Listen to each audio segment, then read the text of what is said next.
जय माता जी दोस्तों। मैं हूँ अर्चना तिवारी। स्वागत है हमारे चैनल ज्ञान की बात विद अर्चना चिंतामणि में आप सभी लोगों का। कैसे हैं आप लोग? ये बताने के लिए कमेंट बॉक्स में जय श्रीमन नारायण जय भगवान विष्णु जरूर लिखिए। आप मेरी वीडियो कहाँ से देखते हैं कमेंट बॉक्स में कमेंट करके जरूर बताइए। दोस्तों, कैसे हैं आप सभी लोग? मैं हमेशा पूछती हूँ पर कोई आप में से ये नहीं कह के भेजता मैं अच्छा हूँ, आप कैसी हैं। तो उम्मीद है कि इस वीडियो को आप देख रहे हैं तो ये कमेंट ज़रूर करेंगे और मुझे आपके लिए प्रार्थना ही कर सकती हूँ, क्योंकि आप जानने के लिए मुझे एक है, लेकिन मुझे जानने वाले अनेक हैं। इसीलिए मैं अकेली होकर आप सभी लोगों के लिए प्रार्थना और आशीर्वाद ही या दुआ ही दे सकती हूँ। तो माता रानी से प्रार्थना है कि आप सभी लोग सुखी हों, मंगलकारी हों और सदा के लिए संपन्न हों। तो चलिए दोस्तों, जानते हैं आज की पूजा में, यानी आज के वीडियो में जानेंगे आषाढ़ पूर्णिमा कब है। आषाढ़ पूर्णिमा में दीपक का कौन सा उपाय करें कि माता लक्ष्मी प्रसन्न हो जाए। आषाढ़ पूर्णिमा में क्या करें और क्या ना करें, तो सबसे पहले जानेंगे पूर्णिमा का महत्व।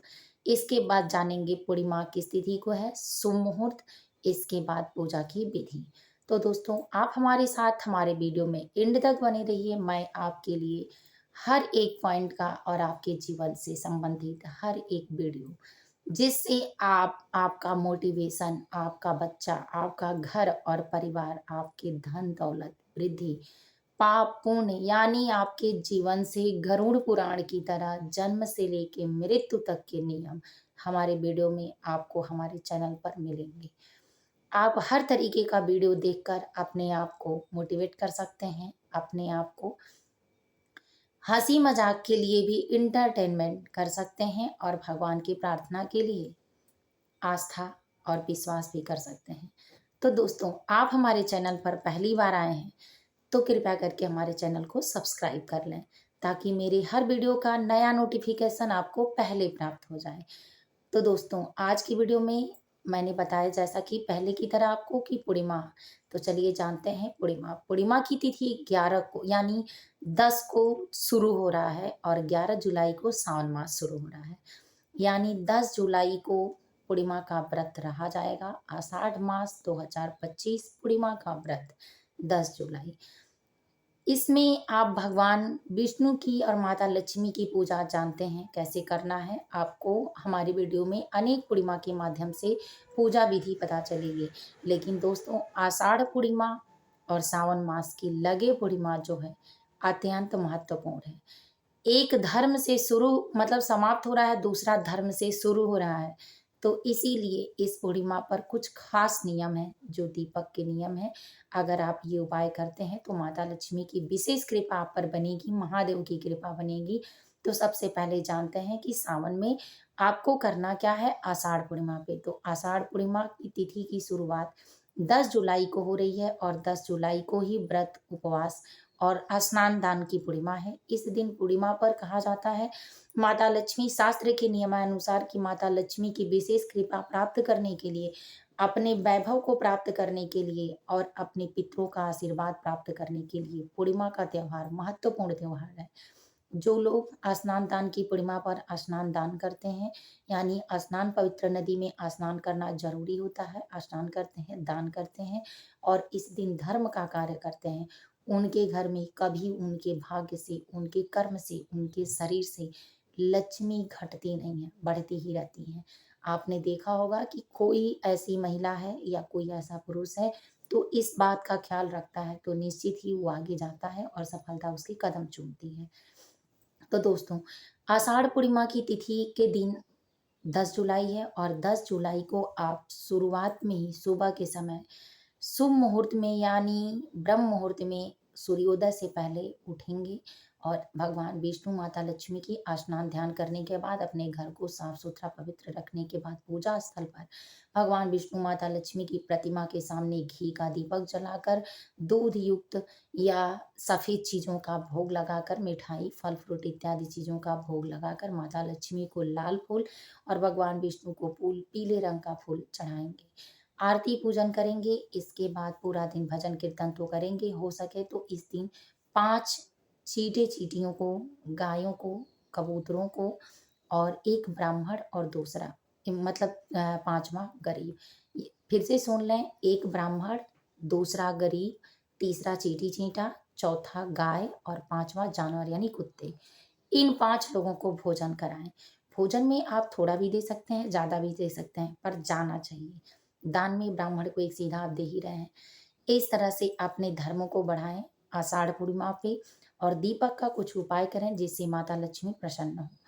तो चलिए जानते हैं दीपक के कौन से उपाय हैं। इस दिन दीपक जलाने का यानी दीपदान का विशेष महत्व है और इस पूर्णिमा पर दोस्तों अगर आप ऐसा करते हैं तो सावन मास में भी माता लक्ष्मी की कृपा आप पर बनी रहेगी और धर्म हमेशा आगे जाता है और धर्म जहाँ धर्म होता है वहीं धन होता है।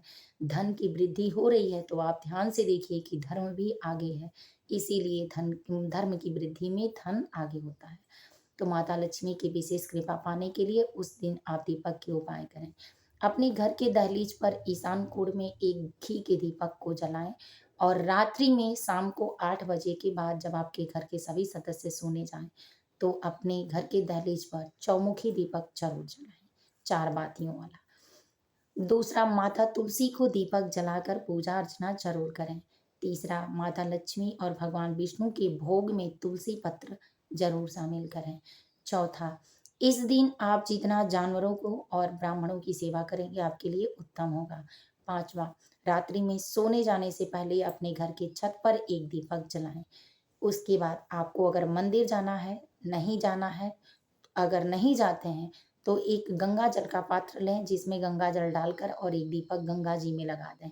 लेकिन अगर जाते हैं तो मंदिर में जाकर जलाएं। दूसरा, पीपल के वृक्ष में दीपक जरूर लगाएं। इससे आपको पितृदोष से राहत, लक्ष्मी पाने का उपाय और आपके देवताओं का आशीर्वाद, साथ में सकारात्मक शक्तियां और छत पर रखा हुआ दीपक एक टोटका, यानी आपको किया गया ये सारा प्रयास चौमुखी धन का आगमन खोलेगा। इससे माता लक्ष्मी की कृपा आपके परिवार पर बनेगी और विशेष रूप से धन धान्य की वृद्धि होगी। दोस्तों मुझे लगा कोई बुला रहा है, मैं 2 मिनट के लिए वीडियो होल्ड पे चली गई थी। फिर आप इन सारे उपायों को कर सकते हैं और ये उपाय करने के बाद आपको शांत रहना है अपने घर में। इन चीज़ों को बिल्कुल भूल कर भी नहीं करना है। पहला, कलह नहीं करना, क्लेश लड़ाई झगड़े नहीं करना। दूसरा, शुभ काम करना है तो चुपचाप करना है, किसी को नहीं बताना है। तीसरा, मांस मदिरा का सेवन, काले रंग का वस्त्र पहनना और दूसरे से किसी भी विवाद पे वार्तालाप करना न करें। हर पूर्णिमा को ये उपाय आप कर सकते हैं और पूर्णिमा के दिन विशेष रूप से करें। अब चलिए जानते हैं कुछ महिलाओं का सवाल कि क्या पूर्णिमा पे सिंदूर लगा सकते हैं, बाल धुल सकते हैं? तो चलिए इस सवाल को जान लेते हैं। दोस्तों, पूर्णिमा का दिन विशेष दिन होता है जिसमें हर मंथली हमारे कुछ कर्म होते हैं। इस कर्मों का पुण्य तिथि पूर्णिमा होता है और इस पूर्णिमा की तिथि पर जो हमारा सुहाग होता है इसकी गिनती भी की जाती है शास्त्र के अनुसार। इसीलिए पूर्णिमा पूर्ण दिन होता है, पूर्णमासी का दिन होता है, यानी मास का पूर्ण दिन होता है। इस दिन कभी भी कोई काम पूर्ण तरीके से नहीं करना चाहिए। ये दिन सर्पों के लिए ही बस छोड़ दिया गया है कि पूर्णिमा की रात है और पूर्ण रात है, इस पर जो करोगे सफल हो जाएगा। इसीलिए कभी भी महिलाओं को पूर्णिमा के दिन हो सके तो कंघी भी ना करें, लेकिन नहीं चलने वाला है तो आसानी से बिना बालों में तेल-वेल लगा के, जो हल्का तेल हो जैसे सरसों का तेल मत लगाएँ, लेकिन और तेल आप लगाकर बालों में ऑयली करके कंघी कर सकते हैं जिससे आपके बाल ना टूटें और दोष नहीं लगेगा। दूसरा, वो पूर्णिमा को आप पीले रंग का सिंदूर भूल कर भी मत लगाएँ, क्योंकि आपको पूर्ण नहीं करना है। सुहाग की गिनती होती है कि कितने दिन के लिए आपको इसका सुख और सौभाग्य मिला है। तो पूर्णिमा के दिन कभी भी भूल कर भी सिंदूर ना लगाएँ।